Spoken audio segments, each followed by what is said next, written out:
All right, here we are. We're talking about, we're doing week 3, Kobuudo Kumite, and we're doing is closing the gap against the number 1 and number 2. Basically, X marks the spot. So students should know that pretty well already, making sure that you have headgear on your students, but you want to make sure you do it a short period of time so they don't have to wear it too long, right? So have them put the headgear on, which we're not doing now. So what's going to happen is Shion Kazuo is going to feed me a number 1. I'm going to close the gap.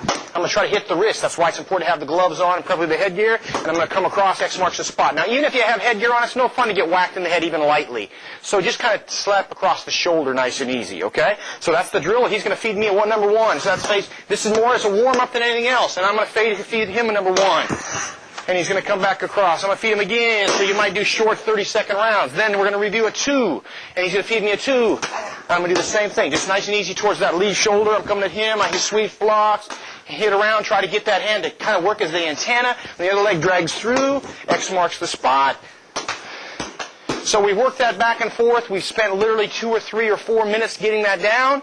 And then it's nice and easy free sparring, okay? So what we're doing this, remember, when you're doing your free sparring with padded weapon, a lot of short matches, well controlled, preferably with a third person there kind of watching the lane, especially if you have a big class. If you have too many people, one group might circle into the other. So make sure that you have 2 or 3, 3 or 4 people in a group with 2 people going, lots of short rounds. And sensory acuity's got to be high. Yes, it's a padded weapon, but still you got to make sure you're really conscientious of where your students are at and how they're feeling. And the whole trick is not to have someone wear that headgear for too long. So the whole length of that should be maybe 10 minutes, okay? And it might even be less than that, the amount of time that they're actually wearing that headgear, okay?